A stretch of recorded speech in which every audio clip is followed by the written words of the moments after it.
Yo, we are back. Okay. For some reason, the chat isn't showing on my computer, so I'm gonna play this on my phone. I don't like that, but you know. Oh shit! Let me listen to audio real quick. I give it a second. Yeah, the audio looks a little loud. Looks like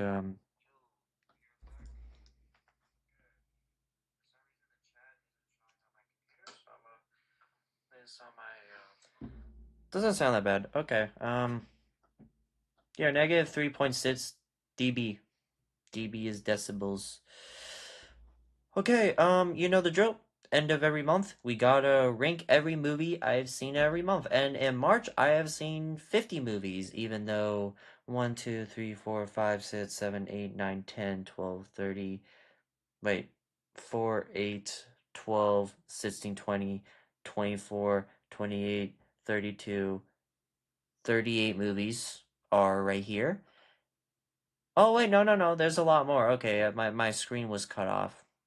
Sorry about that. There's 50 movies on here. I thought I I thought it lagged or something. Anyways, this will not be in order. I'll try to make it in order. For example, I know that I started the month with Rio 2 and Rio 2 was not as good as I remember. I actually watched this in theaters and my Spanish class showed this on the projector. Um kind of a grading experience. For a film that like puts so much emphasis on the music wasn't that great. I guess it was like entertaining, but like Jesse Eisenberg's voice acting is just like too Jesse Eisenbergish. You know, like that's Mark Zuckerberg. I don't think he really has any range as an actor. And it just like doesn't come off as charming in that movie. Um None of the characters really do. It's a beautiful movie. It's a beautiful movie, and some of the music's good. Some of it's really cringy. All the humor's really cringy. I get it. It's a movie for kids, but you know, just really stupid. I'm gonna put this F tier. I was not a fan of Real 2. Then I watched yeah, I'm just doing this order. In the footsteps of I don't know the name. It's a foreign film by Denis Villeneuve. And if you don't know who Denis Villeneuve is, he made the Dune movies. And he also made Blade Runner 2049 and Prisoners and what was that other one he made? I forgot what the other one was. He's made a lot of good sci-fi movies. Arrival, um, and yeah, what was that movie called? The guy with the bald kid. I haven't seen it. Anyways, yeah, he is a very prolific director. And this is a foreign film. It's one of his first films, actually. It is his first film. It's his first film he's ever made, or at least is available online. And it was a part of this challenge he did where he goes to like 4 countries and then he films a short there. And I watched it, and it was pretty bad. I'm gonna be honest. I just didn't understand it. There were like some weird shots of an egg. It was weird, but not even a really fun type of weird. For some reason, on Letterboxd, some people actually really do enjoy this, so maybe I just like need to focus on the subtitles more next time. But this was just a weird experience. And I saw, I can't pronounce the name, but that's another Denis Villeneuve short, and I actually really enjoyed this one. I'll go like a decent D there. It follows this family who lives out in the wilderness or just like the plain fields, and you know the very exotic life where you know they like make their own food, they live in their own house in the middle of the woods, no help, no. Maybe they like go out to the grocery store every month or something, but it's really just like a native people, foreign people, and I found their life very interesting. There was even some good shots there. So, Encree Nor, that's another. Sorry, that's another Denis Villeneuve movie. Not that good. I'll put F tier. I honestly just didn't understand it. Here. Let's ramp this up. So, Infrared Flare, that is an Edgar Wright movie. I think it's the first Edgar Wright movie where this guy has a remote that control anything. Yeah, it's like that Adam Sandler movie, Click, but it's directed by Edgar Wright. It's one of his first movies. It's very amateurish, but there are some funny moments. I guess I'll put a top of F tier because of its creativity, but it's also not a good film by any means.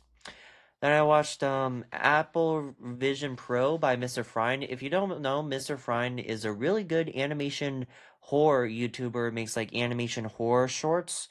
That's like stop motion, kind of like in the vein of like Rudolph the Red-Nosed Reindeer, like those type of anime shorts you've probably seen as a kid with like a British narrator, and it devolves into something very creepy. And this is also another creepy one, probably as creepiest actually. This is the scariest short film. It's very effective. I would go C tier for what it is. It's pretty good. And I watched Endless Summer, which is a SpongeBob short film. I saw this was on Letterboxd, so I decided to watch it, and this was surprisingly funny. There were some good gags there. The pull was pretty funny. Some really expressive animation. I've never been like a huge SpongeBob guy, even though I love the movie. And yeah, this was a lot of fun. I'll put this above Apple Vision Pro. Then I saw The Many Saints of New York, which is the Sopranos movie. It's okay, but I can see the flaws. I could definitely see the flaws. And as a huge fan of the show, like I love The Sopranos. I think yeah, I finished the show this month. I finished the show on great endings. I'm planning on doing a video on The Sopranos. It's gonna be a huge undertaking. It's not gonna get many views, but I'm just like that passionate about the show. There's so many things to analyze. It's the best show of all time. I'm gonna just say this. Better than Better Call Saul, better than Breaking Bad. I think The Sopranos is the best show of all time. It beats the first four seasons of Game of Thrones, which I currently just finished a Red Wedding episode on. It beats The Walking Dead, like all The Walking Dead. It's just such an amazing show. It's a master class. And the movie's just okay. It's pretty mediocre. And the more I think about it, the less I like it. Why do we spend so much time with this like this other guy, the Black Gangster played by Mike Miles Canton, I think?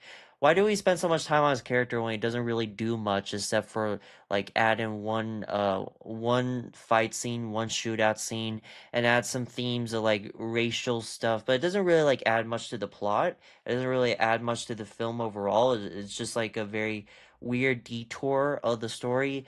Dicky Moltisanti, I actually like his character. He feels like a character ripped straight out of the show, Dicky Moltisanti. Like he's self-loathing, he makes dumb decisions, and he chases something, and he has like he just like feels he's like the essence of a Sopranos character, and I really like that. But like for how much they prompt up him in the show, he is pretty pathetic. And I get that. I want him to be pathetic. I want him to be the drunk, the self-loathing person that he's depicted as. But I do feel like he should have like some importance to like the making of the mob. And this film tries to like combine the riots, the New Jersey riots, with the story of like Tony Soprano's upbringing. I felt like it didn't really like collide that much. Like the riots were just there and didn't really like contribute much to the story. I felt like there was a chance to like how maybe the Sopranos crew got so big because they took advantage of the riots. There's this one really good scene where these two like Italian guys like rob a store with its TV, and then they like blame black people because at the time you think black people would be one committing the crimes. They use the riots, they use their racial inequality as their advantage to commit crimes. I love that. I wish they doubled down on it because it feels like something that The Sopranos is known for, like really like intertwining real world issues with its story. But they don't do that. The riots could have just been taken out and nothing would be changed, you know? It doesn't affect any of the characters. It doesn't help them like move the business, or it doesn't affect their business in any way. It's just there because David Chase actually wanted to make a film about the New Jersey riots, but he had to tag in The Sopranos, so everything that Sopranos related, he wasn't even like that invested in. He didn't want to make a Sopranos movie. He wanted to make a movie about the New Jersey riots. That's why all the Sopranos stuff feels so half-assed. Like you get the scene where like Johnny Boy shoots Livia's hair. It's a talked about scene in the show, but it doesn't even like feel like that important. Like the way it's acted and directed is not like that important. The way it was done, or that like menacing or scary to watch. Johnny Boy himself, even though played by the great John Berthal, just doesn't like really feel like a fleshed out character, or at least I feel like with a Sopranos prequel, you could like go more into Johnny Boy's character, maybe see how he affected Tony, because most of it is his mother, and the show is mostly his relationship with his mother, and he'll mention his father from time to time, and there's hints that Johnny Boy was a terrible father who really like desensitized him to the life and made him hate his mother, and made his mother the terrible person she is. Like a lot of why Livy is a terrible person is through Johnny Boy. That's kind of hinted at. They don't do anything. They don't do anything with that. Um, Casting is great. What was it? The guy who plays Tony is actually Michael G. He's what's the name of the guy who plays Tony Soprano? James Gandolfini. It's Michael Gandolfini, James Gandolfini's son, his oldest son, I think, and he plays a character very well. Like his mannerisms, just the way he eats, where he plays with his food, just like in the show. Like he feels like Tony Soprano as a teenager, different in all the right ways, but same in all the right ways. Not really like a complete like a copy of Tony, but also his own thing. Like how do you imagine Tony as a teenager almost? And he does a really fantastic job. Who plays Tony Soprano? With that said, though, whoever played Silvio, it was like a bad SNL impression. Didn't really like the guy who played Silvio. Very over top. Paulie didn't do much. In this film, didn't really involve him as a character. And even though Vera Farmiga is good enough as Livia, she does feel a little bit different. You don't really like get much of why she is the way she is. You feel like you get to explore Tony and Livia's relationship more, why she hates Tony. It doesn't even feel like she hates Tony in this movie. She's just like a grump. And you don't really get that transformation of this like this agitated person to the sociopath we associate Livia with in the show. It just kind of happens off screen. So, I mean, they could have done more with Olivia, they could have done more with Johnny, they could have done more with like a prequel film to The Sopranos, really flesh out where these characters come from. They don't even have like Pussy in the show, they don't have Ralphie, they don't have like these old characters of versions of characters, they don't have Tony B. That one kind of irked me. Where's Tony B? Like, Tony B is supposed to be Tony Soprano's like childhood friend. You don't really get that. And there's one scene, last thing, there's this one scene in the movie that's like so badly written, where like Tony is like meeting baby Christopher, and it's Tony playing baby Christopher, and baby Christopher starts crying, and he's like, why is he crying? Why is Christopher crying? When he like comes to me, and then like this lady and the other side of the table says, sometimes babies are born with like premonitions of how they die. And then like the rest of the table look at Tony all suspicious like, what the hell was that scene? That's like one of the worst written scenes I think I've ever like listen, in the show, Tony kills Christopher. Oh, spoiler alert. Tony kills Christopher. And that's what the scene is obviously alluding to. But the way they do it, the way they foreshadow it, it's not even foreshadowing. It's like telling the audience, by the way, Tony kills Christopher in the future. Might as well have the baby take out the pacifier and say it. Like the idea of this old woman just saying, oh yeah, sometimes babies see the way they die, and then the rest of the family look at Tony like they're suspicious that Tony is gonna kill Christopher. Did David Chase write that? I seriously doubt David Chase write. I know there's two writers for this movie at least. It was the second writer. It was the second. I refuse to believe that this was the same guy who wrote Long Term Parking. That was a terrible scene. Well, what worked if he's like got your nose or something stupid like that. That would have been better. Like foreshadowing to what he does to Christopher. The way they do in the movie is just like so on the nose. It's probably the worst written scene. That scene makes me want to put this in D tier, but I do feel like I should put this bottom of C tier because even though I have my problems with it, even though it's not a great prequel to The Sopranos, it doesn't explore the characters enough as much as they should. It's kind of a missed opportunity. I do feel at the end of the day that it's a very okay movie. It's not like terrible by any means. It's very well directed. You got Ray Liotta in, and he's doing a fantastic job. I don't think his name's Ray Liotta. The guy from the Goodfellas. Yeah. So. And a C tier. Okay, I kind of want to rant there. Next we have Saw 3D, and I'm okay. This is out of order. I should probably start with Saw 4, right? Nah, I'll just go with Saw 3D. Terrible, really, really bad. And I say this as a big Saw fan who could like look past the drawbacks of the post Kramer Saw films. Everything after the first three movies. I like. But the Saw 3D is like the first Saw movie where I could say, yeah, that was bad. That was just bad. I can't defend this shit.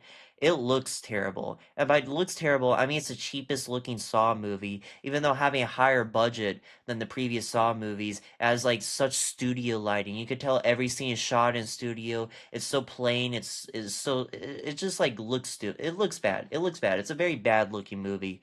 Um and not enough John Kramer. It has some very bad CGI, some of the worst traps in trilogy. I'm planning on making a Saw movie in October, Saw video in October, going over all the movies, kind of like my MCU video. And I just finished recording my Jackie Chan video, but Yeah, this is F tier. This is definitely top of F tier, probably. Oh, just burped. I forgot the name of this one. Do You Like Reading, I think is the name. This is a Wes Anderson short film about the narrator from Moonrise Kingdom reading a bunch of books, and sometimes there's animation that goes with it. I actually watched quite a few Wes Anderson short films this month, and yeah, I mean it's good. It's okay. I think it's very charming. It's very Wes Anderson like, which works very well for like a 3 minute short. Very entertaining. The different shorts and the narration and yeah, yeah. And I also like how if you put all the stories together and you analyze it, you can actually get the story of Moonrise Kingdom. That's something someone pointed out to me. That's pretty cool. I'm gonna put this above the Many Saints of Newer, above Apple Vision Pro 3D. Then I watched Animation Diary by Steven Hillenberg. If you don't know, no, that's not. Okay, I'll talk about Animation Diary since I started talking about it. Steven Hillenberg is a creator of SpongeBob, and since I watched the SpongeBob short, I thought I watched his old stuff. And this is like a bunch of like sketches he did, and they're very gruesome. They're gruesome sketches, and you can see why the show itself was so gruesome, despite being a kids show. I really like this one. It's good animation. It's very creative animation. It really, it catches you off guard. Very eye catching. Good animation. Yeah, I mean that's what it is. It's good animation. I don't know why I keep repeating that. I'll put it top of D tier. Definitely not a good film, but I was entertained. It was impressive seeing sketches. Steven Hillenberg's a good sketcher, drawer, animationist, animator. Fourth time's a charm, right, guys? Then I watched another Steven Hillenberg short. I forgot the name of this one, but honestly, better than the last one. I put this bottom C tier. It has very fluid, expressionist animations, some very good humor to it, and for being such a low budget and grainy short film, it's honestly very lucid. The animation. Then I watched Help, Edgar Wright movie where the camera follows the main character and the main character knows where the camera is and he's trying to run away from it. It's a very fun Edgar Wright movie despite having such a low budget. I actually had a lot of fun with this. I'm gonna put it bottom of D tier. Actually, right, yeah, right about there. Then I watched Hilarity, which is another Edgar Wright movie. This time with what's his name, Nick Frost, and also the girl from Shaun of the Dead and Hot Fuzz, who's in the Cornetto trilogy. I forgot her name. She's in Shaun of the Dead. And yeah, I mean, it's a very like over the top a comedy short. Where like these guys are having like over top expressions and there's like word bubbles and stuff, and it's very low budget, but it's also very creative and entertaining to watch. I wouldn't say it's great. I put it top of F tier because it's very like low budget. It's very like amateur. But honestly, I'd watch this over. No, actually, I watched Saw 3D first. Okay, I'll put it right there above Infrared 3 free whatever, bro. Okay, Rush Hour. As you know, the Jackie Chan video is coming very soon, so I'm actually not gonna go too much into it. But it was very fun. Chris Tucker, Jackie Chan, match made in heaven. It shouldn't be a good match. They shouldn't work well together, but they do. Great soundtrack, and yeah, I had a lot of fun watching this. I'm gonna put it in B tier. Um, yeah. Then I watched Drunken Master 2. Okay, this is again, not gonna go too much into it. Some of Jackie Chan's best action you'll see in the video. Very aggressive. Some of the hottest fire effects you've seen. Like I actually was sweating watching that final act. Um, a scene where Jackie Chan like steps into like hot coils and actually falls into it. Oh, such an impressive movie. They don't make action like that anymore. And I watched the Armstrong Lie, a very captivating documentary about Louis Armstrong. Lance Armstrong, not Louis Armstrong. Louis Armstrong was the jazz musician or the guy who stepped on the moon. He was either a jazz musician or a guy who stepped on. This guy is Lance Armstrong. He's a bicyclist. That's being clipped. It's a documentary about Lance Armstrong, who don't know is a cheater. He lied. He put steroids into his body while racing. This was a very captivating documentary because I kind of had like a rough understanding of what happened. I don't have like any interest in cycling, but I actually like became very interested in this documentary. You do kind of feel for Lance Armstrong, like in a world where there's a lot of celebrities who do much worse stuff, who are pedophiles and stuff. Like this guy fought cancer. He actually did do a charity. So should we really like hate him? Should he really be canceled for this? The idea pops in your mind, and really goes into like the sport itself, that everyone was cheating. Everyone was cheating in cycling. Everyone was playing drugs. That's kind of his justification for it. Is it a good justification? I don't know, but it does bring up that moral dilemma, and that's very interesting. I This was a far more interesting documentary than I expected it to be. Top of B tier, above Rush Hour. Definitely one of the better that there was definitely one of the better documentaries I've seen. Then I watched How to Train Your Dragon. Yeah, I mean, pretty good DreamWorks movie. Very emotional, great music. Probably the best music of any DreamWorks movie. I really loved it. All the flying scenes were very well animated. Like the animation's a little rough, but when it comes to the actual action, it's very fluid. And again, great score. Really love the score to this one. Like really, I could just add it to my play. I probably will add it to my playlist after this live stream. It's a very good score. Very emotional story. About this guy who befriends a dragon, but he's told to kill a dragon. It's very simple, but it's very effective. Yeah, I'm gonna put this top of B tier. This is definitely one of the better DreamWorks movie. DreamWorks, I haven't appreciated DreamWorks until these last 2 years when I rewatched Shrek. There's a lot of great DreamWorks movies, honestly. And I watched Shiva Baby, very underrated thriller. This is a thriller about, well, it's kind of hard to explain. I'm not gonna go into plot details. The less you know about it, going in the better. Just know it's a very tense movie. It's a very short movie, but feels long in the best way possible. Great performances all around, good directing. Put this right below Rush Hour. Then I watched Thumb Debate '08. I don't know why I keep watching these Thumb movies. They're stupid. They're really stupid. I'm gonna put below Rio too.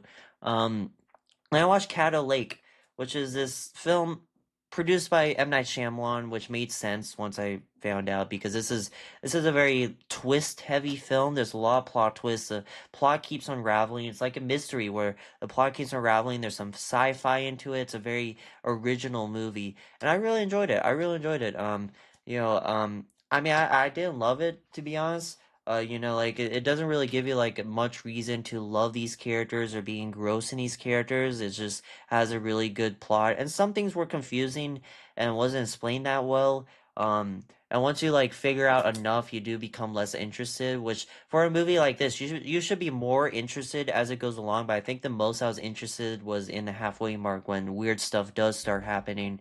It is a slow burn. I'll put this below Endless Summer and C tier, but I would recommend you give this a shot because it's not a terrible movie, not at all. Then I watched Scary Movie 4. Definitely, I've watched all four Scary movies this month. Definitely like the franchise I was obsessed with this month and saw, and yeah, I mean you could definitely feel that this is the weakest one, the most tired Scary Movie. It still does have some good gags. All the like watching a parody Saw while watching the actual Saw franchise at the same time was a lot of fun.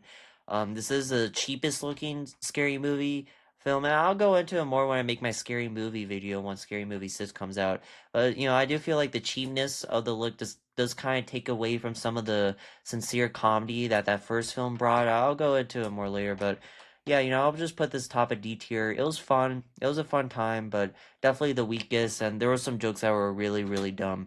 Um, what else? Well, here, the first scary movie I think is honestly a comedy classic. Again, I'll go over all these scary movies in videos, so I'll just speed run through them. Scary Movie 2 is terrible. I did not like Scary Movie 2. I'll put below Saw 3D. I wasn't a big fan of Scary Movie 2. I'll go into why. Well, honestly, I just didn't find that funny. I didn't find any of the jokes funny, which is weird because I really love the first Scary Movie. Actually, I'll put it above Armstrong Lie. Like, I really love that first Scary Movie. That really scratch an itch of parody movies that I've been like wanting to itch out for a while. And Scary Movie 2, I just didn't feel did enough. And then Scary Movie 3, I think, is actually the second best. I'm gonna put that top of C tier. There's one joke in Scary Movie 3 that was so funny. I was laughing at it for the rest of the movie. I think that's why the rating's so high. Is that joke is like so funny. You may know once you see it. That joke is like so funny. I was like constantly laughing at just that one joke for the rest of the movie. Even if the rest of the movie is funny on its own, I was like laughing at that joke specifically. So that's like Scary Movie 3, definitely the second best. Then I watched was Wes Anderson short film that also ties into Moonrise Kingdom. I guess this was part of like the promo for Moonrise Kingdom, a lot of short films, and yeah, it's well directed. It has some funny jokes. I'm gonna put it.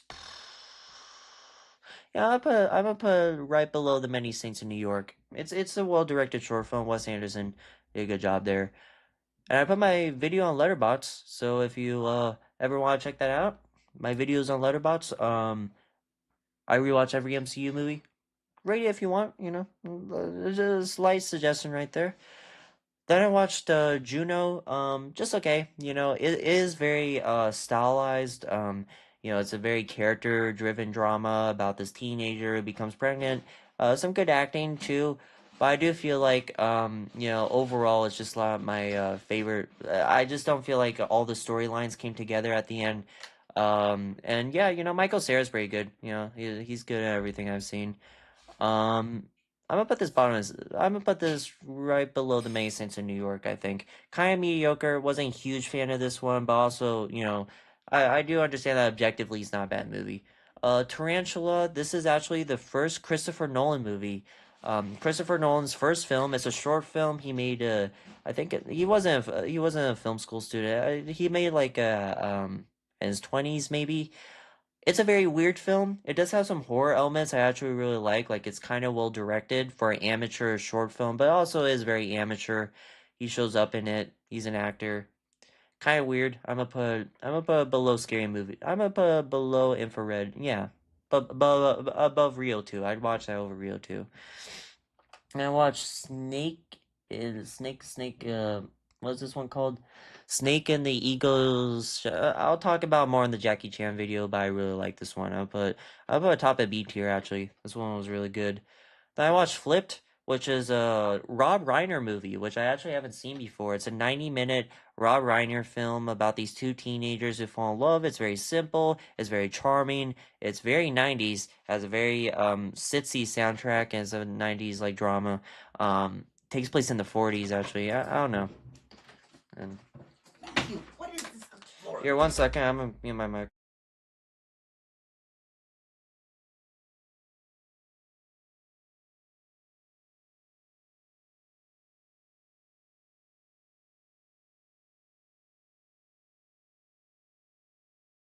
Sorry about that. And yeah, charming performances from the two child actors, and yeah, Rob Reiner, good director. Haven't seen that one before. Kind of underrated. Not a lot of people talk about this one, but definitely not a bad one. I'm gonna put it below Scary Movie 3. Okay, we're halfway through. If you're enjoying this so far, feel free to like and subscribe, yada yada. Then I watch Hotel Chevalier. This is another Wes Anderson short about these. It kind of like ties into what was that one called? The Darling Unlimited, where these three brothers go into India. They travel to India. Good short film, very well directed. Natalie Portman is in it. I think this is the only Natalie Portman appearance in any Wes Anderson movie. Kind of cool. Yeah, good music too. Really like the music. Very simple story. Very adult. If you've seen it, you know what I mean. I'm gonna put it right below Scary Movie 3 again.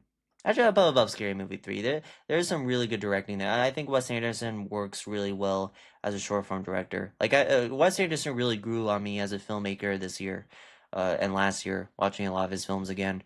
Um, since I'm talking about Wes Anderson, let's talk about Isle of Dogs. Um, and this is one where I feel like there's one character in this, a protester character who's kind of annoying, and she's so annoying that actually like brings down the quality of the film overall.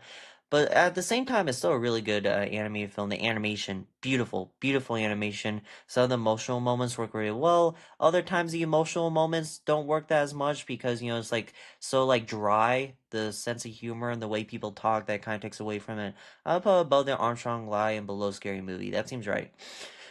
I watched I watched Scary Movie 4. The first the no, not Scary Movie. Saw 4.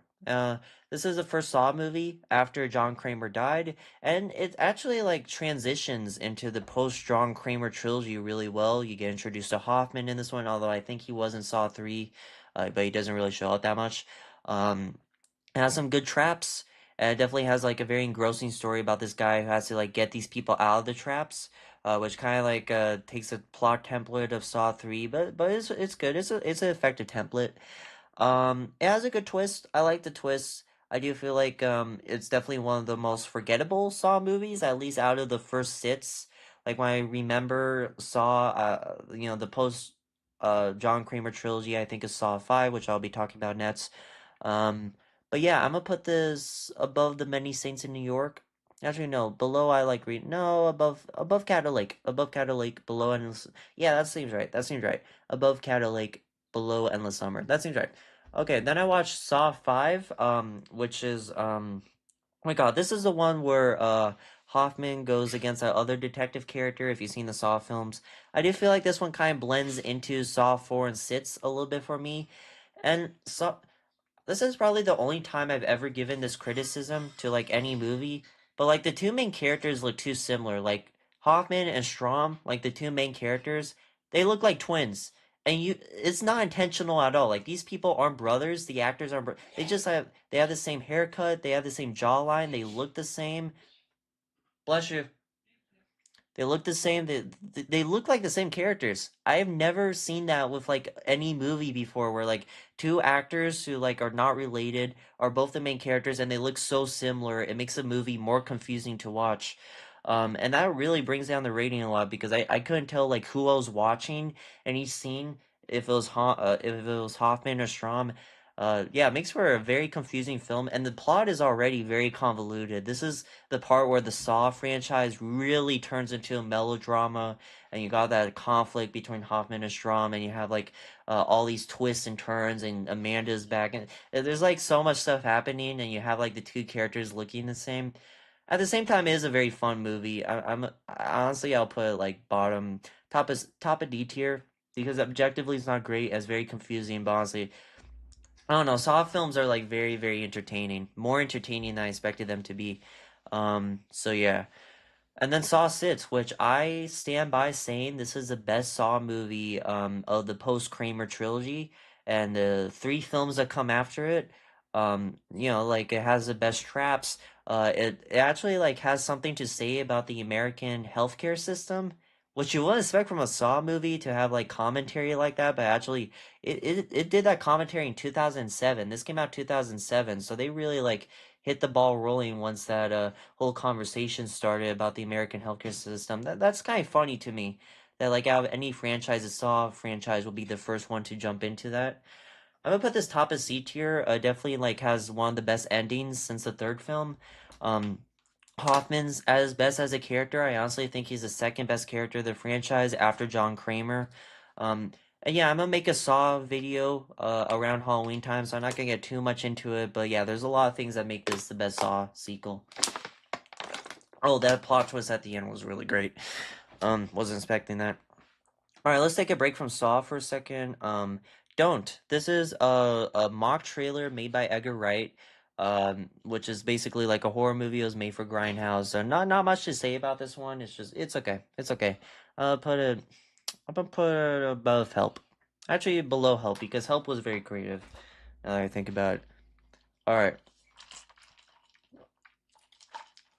Then I watched Wreck It Ralph. Haven't seen this one in a while. I don't think since I was like a toddler. So it was cool to rewatch it. It's a very fun movie, very creative movie.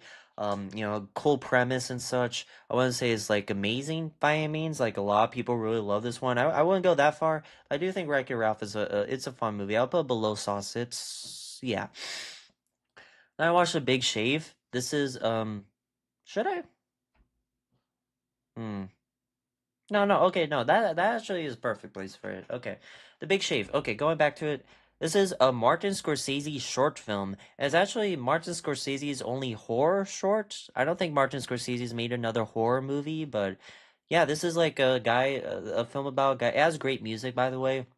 This guy who's like shaving and then he keeps shaving and then he keeps shaving and soon his entire neck and like face is like all bloody and stuff. It's a very gross short horror film. Martin Scorsese should definitely make a horror. I think his next film's actually gonna be a horror movie, which would be really cool to watch because this was very creepy and effective. Yeah, I'm gonna put this above Scary Movie 3 and below Hotel Chevalier. I am not saying that word right. Whatever. Okay, let's go back to Saw for a second. I watch a lot of Saw. I watched the entire franchise this month. Jigsaw, definitely the most middle of the road Saw movie. Like, definitely, it's a step up from Saw 3. Any movie would be a masterpiece coming after Saw 3. That was, like, easily the worst Saw movie yet. And somehow not even the worst of the franchise. I'll get to that later. Um, but yeah, it's middle of the road. It is cool to see Tobin Bell as John Kramer again. That performance is so iconic. He's so good in the role. I'll go more into it in video again, but it's just I put it like a below Scary Movie 4 maybe. Definitely not my favorite Saw movie. And even though it's technically the best looking Saw movie, like it's 4K resolution, has great cinematography. I actually do think I think it kind of takes away from the movie. That's the only time where I could say like the quality being better kind of takes away from the film because like Billy the Puppet, the traps, they look a little bit off in like 4K quality. I don't even know if that like has a problem with it like not being grainy because Saw X is also like 4K resolution and that movie looks really good. But I don't know, something about it feels a little bit off. It feels like a scary movie type of production, even if it is technically like the best. I'll explain it more in the video. I don't know. Anyways, then I watched Spiral, and this is a Saw movie with Chris Rock. Chris Rock is in this. He starred in it, he produced it. He really wanted to make a Saw movie, so he took one off the ground. And this Saw movie kind of like goes over police brutality. Like the Saw killer in this, his father was killed by a cop. And then I think that's a good motivation. Like if you're gonna like go away from John Kramer, if you're gonna make a complete spin-off, you might as well, make something very unique and different. I do think it does that on paper enough. With that said, though, this is a pretty bad movie. I'm gonna be honest. This is the worst Saw movie, which sucks because I was really looking forward to it. Like Chris Rock giving a serious role in a Saw movie, and it has nothing to do with the convoluted lore of the previous films. Like, yeah, please, I'd be happy with that. But everything down to the acting, like Chris Rock is not a great dramatic actor. Sometimes he's good, sometimes he's bad. And some of the dialogue and even the traps are just like really stupid. It keeps the 2000s editing of the original Saw movies, but it's like current resolution. It's like a modern day movie with 2000s editing. It just comes off as very off-putting. I think the way Saw X like brings the franchise to modern day easily does it the best out of Jigsaw, Spiral, and Saw X. And yeah, it's like so bad it's good. It's good, honestly, sometimes. Like like the voice they choose for the new Jigsaw because it's not Tobin Bell. Tobin Bell doesn't come back. The new voice they choose is really bad. Like it's like a parody of Saw. The voice they choose, and I didn't know that'd be criticism going in, but like the voice just is so off-putting. It feels like a parody of Saw at times. And it has a good ending. I like the ending. I like the way they off Samuel L. Jackson's character. That was one of the better Saw traps. But overall, just not my favorite. Not my favorite. I'm gonna put this. I'll put this above Rio 2, I think. Because at least you could get like some enjoyment, like so bad as good enjoyment out of it. But yeah, definitely has some cool traps though. Some of the most disturbing traps. Um, but actually, I do think the most disturbing traps of the franchise actually come from Saw X. Which, yeah, yeah, you know what? I'm gonna say it. I'm gonna say it. Saw X is the best Saw sequel. I'm gonna put it in B tier, right above Scary Movie, below How to Train Your Dragon. And this movie does like the impossible task of making you actually root for John Kramer. Like John Kramer. You're not supposed to root for him. He's a terrible person. He's like one of the most unlikable horror villains, even if his acting's great, and just like the way he like justifies his killings is just like it just makes him such an unlikable character. But for this film, they're actually able to make you root for John Kramer. First of all, bravo for that. Like that's like an impossible task, and they do it. And it really makes you feel for him, as he thinks he has a cure for cancer. You see, he's like really happy to be cured of it. And even like for a split second, almost like quits his lifestyle, quits the games to just enjoy the rest of his life. But then he realizes it was all a scam, and he didn't actually take surgery, and that makes for a very satisfying traps where like the people in the traps, they're not there for like smoking or any stupid like he's on antidepressants. Like I can't believe that was a natural like reason to kill someone in an earlier Saw movie. No, they actually like wrong someone, and they actually like scam off of cancer patients. So it makes the traps much more satisfying to watch because these are like terrible people. And it kind of goes back and forth like, okay, who's really the bad guy here? Like, should you be rooting for him? Is this really satisfying? Should you The way it goes back and forth, like morally, is very interesting. I really like that. And even though it doesn't really have a twist, it does have a twist, but not really like a big twist like the rest of the franchise. Overall, I think the story was very solid. And it was great to have like this is like Tobin Bell's best performance as a character, and that's saying a lot because he's fantastic as John Kramer. So definitely the best Saw sequel. When I watched Fight Club, you know where this is going. S tier. It's just as good as people say. I love Fight Club. I love it. It's such an entertaining movie, and even though you can poke at some like logical inconsistencies with the plot twist, like I do feel like some things don't. It stretches believability. I do feel like everything from like every creative choice it makes, the directing, Edward Norton's like narration and his chemistry with Brad Pitt, and even the way the twist is revealed. Like I knew the twist going in, but just the way it was revealed is really cool. Um, yeah, I can see why people consider this a masterpiece. I will be rewatching this. Um, then I watched Paddleton. And this is a film starring Mark Duplass, who, if you don't know, is a very underrated actor. He's a killer in the Creep movies, and I really like the Creep movies. And this is a film about Mark Duplass and what's the other guy? He was in The Irishman.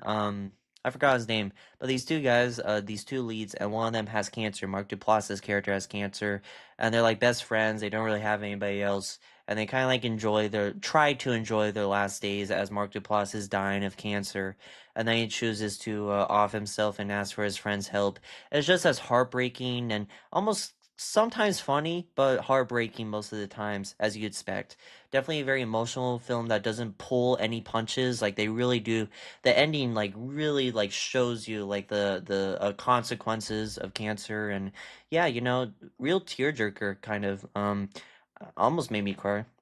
I didn't cry. I don't cry in movies, but almost made me cry. I'll put below Scary Movie. It's so weird having Paddleton and Scary Movie right next to each other, but I guess I just have more fun with Scary Movie. Then I watched Scraps Continental Crack Up. I watched this at the Vista Theater, watching Project Hail Mary. Oh, actually, I should start with Project Hail Mary then.